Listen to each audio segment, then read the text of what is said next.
नमस्कार दोस्तों, आपका बहुत बहुत स्वागत है उनमें क्लासेस पर। दोस्तों, अभी हम बात करने वाले हैं यूपी ट्रिपल एस सी कुछ परीक्षाओं के बारे में। देखिए, आज एक नई चीज़ देखने सामने आई है, वो है लेखपाल का रिजल्ट जो है। अब जब तक वो काम नहीं हो जाएगा तब तक लेखपाल का रिजल्ट नहीं आएगा। अब वो काम क्या है उसके बारे में हमने पहले चर्चा कर रखी है। अगर जो हमसे लगातार जुड़े हुए हैं तो वो तो समझ गए होंगे, और बाकी हम दिखाएंगे आपको क्या चीज़ है वो। और बाकी एक चीज़ और देख लीजिएगा, लखनऊ खंडपीठ में जो अगली सुनवाई है, सुनवाई हमने पहले लिख दिया कि सुनवाई होनी है, क्योंकि उसकी कुछ हुआ नहीं था उस दिन पास ओवर मिल गया था हमें। और पास ओवर का मतलब ये है कि हमारी नंबर ही नहीं आ पाया था। ठीक है, तो हमारी सुनवाई अब जो है कब होने वाली है उसके बारे में देख लेंगे। और साथ ही साथ जो इंतजार कर रहे हैं बंद दरोगा और जूनियर असिस्टेंट की भर्तियों की परीक्षा का, तो भाई इनके लिए इनका जो है अब प्राथमिकता से निकल गई है इनकी भर्ती आयोग के इस समय। अब कंबाइंड टेक्निकल की परीक्षा के बाद ही आपकी परीक्षा कोई सी लगाई जाएगी, उसके बाद ही देखना, उससे पहले कोई परीक्षा नहीं होगी। तो इस चक्कर में अब इनके सारे काम डिले हो रहे हैं। तो कब तक के चांसेस हैं वो उसके बारे में एक बार डिस्कशन कर लेंगे हम। ठीक है, तो दोस्तों, अगर अभी तक आपने चैनल को सब्सक्राइब नहीं किया है तो प्लीज़ चैनल को सब्सक्राइब कर लीजिएगा, और अपने सभी दोस्तों को साथ में से ज़्यादा शेयर कर दें इस वीडियो के लिए। और अपने सभी दोस्तों को भी बोलें कि वो भी चैनल को सब्सक्राइब कर लें। ठीक है, ताकि उन्हें भी डेली की अपडेट मिलती रहें लगातार। देखिए दोस्तों, सबसे पहले इसी पे बात कर लें। कल बड़े खुश हो रहे थे कि कट ऑफ को लेकर भी और सारी चीज़ें का रिजल्ट अब जल्दी आ जाएगा, लेकिन आयोग की तरफ से अलग अलग तरीके से बयान आते रहते हैं, तो इसी वजह से बोलते तो आयोग को विश्वास नहीं किया जा सकता। ये कभी कुछ अब एक नया ही बयान सुनने को मिला है। देखिएगा, आपको दिखाते हैं सुनाते क्या। ठीक है, देखिएगा क्या बयान है। तो दोस्तों, ये रहा वो बयान। देखिएगा क्या लिखा हुआ है। लेखपाल की भर्ती परीक्षा सभी याचिकाओं के निस्तारण के बाद ही घोषित होगा परिणाम। तो अब जब तक कि खंडपीठ का भी, लखनऊ खंडपीठ में जो केस चल रहा है उसका भी निस्तारण नहीं हो जाता पूरी तरह से, उसके बाद ही आपका परीक्षा परिणाम जारी होगा। उससे पहले नहीं होने का है, चाहे कोई कहने वाला कुछ भी कहता रहे। अच्छा, एक चीज़ और देखिए, लिखने वाले भी अजीब अजीब चीज़ लिखते हैं। देखिए यहाँ पर देखिए क्या लिखा हुआ है कि हाई कोर्ट में याचिका दायर की गई थी, 3 का निस्तारण हो चुका है, 3 का निस्तारण अभी बाकी है, और अभी 3 याचिकाएं हाई कोर्ट में चल रही हैं।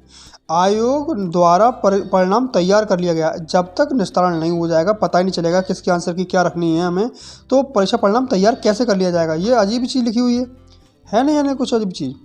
आप ही बताइए दोस्तों। तो आप एक बात तो आप समझ लीजिएगा, अच्छा कुछ भी लिखा हुआ हो, अब काम सारे फाइनल तो तभी होंगे जब दोनों कोर्ट से, यानी कि इलाहाबाद से तो क्लियर हो चुका है हमारा। ठीक है, इलाहाबाद से तो हो चुका है हमारा। अब जो कुछ होना है हमारा लखनऊ बेंच से होना है। लखनऊ बेंच से हमारा एक बार क्लियर चीज़ हो जाए और उसके बाद में हमारा फाइनल रिजल्ट तभी आएगा, उससे पहले तो रिजल्ट आने वाला है नहीं। तो लेकिन ये सारी चीज़ें जल्दी निपट जाएंगी। उम्मीद है कि जैसे ही 1-2 तारीख में अगर सब कुछ ठीक रहा तो देखिए, नेक्स्ट वीक की जो डेट लगी हुई है वो लगी हुई है 2 मार्च। ठीक है, हमने आपको थंबनेल पर दे रखा है ना कि कब की डेट है, तो 2 मार्च की डेट लगी हुई है इसमें। अगर सब कुछ सही रहा तो इलाहाबाद हाई कोर्ट की तरह ही बैक टू बैक डेट लगा के 2-3 मार्च में, और इसका जो है हियरिंग समाप्त करके और इसका फाइनल डिसीजन दे दिया जाएगा।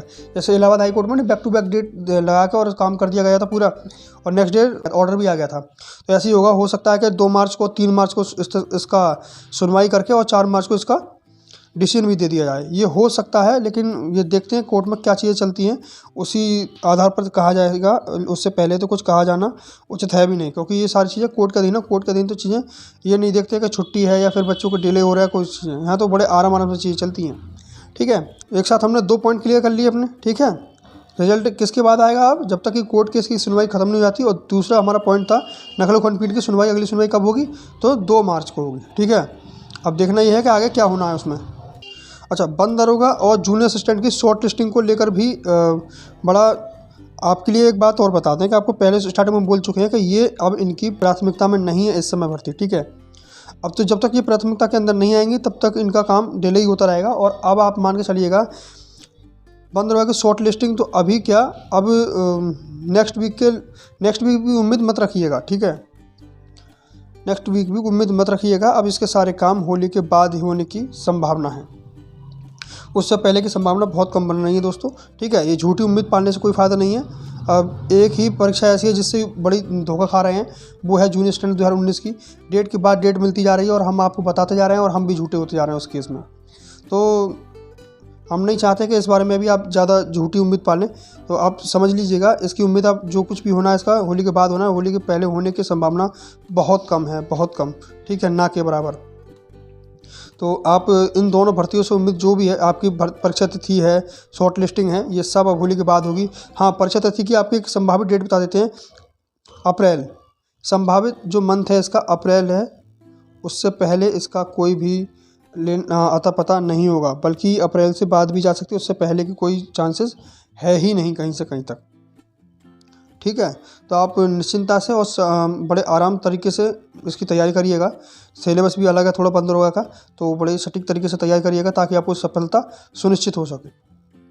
ठीक है दोस्तों, तो आज यही पॉइंट डिस्कस करने थे। अब वीडियो को ज़्यादा लंबा नहीं खींचते हैं और वीडियो एंड करते हैं। ठीक है दोस्तों, अगर अभी तक आपने चैनल को सब्सक्राइब नहीं किया है तो प्लीज़ चैनल को सब्सक्राइब कर लीजिएगा और अपने सभी दोस्तों के साथ में से ज़्यादा शेयर कर दें। ठीक है, चलिएगा, आपको मिलेंगे नेक्स्ट वीडियो के साथ में। तब तक के लिए अपना ध्यान रखें और अपनी पढ़ाई करते रहें। बहुत बहुत धन्यवाद दोस्तों।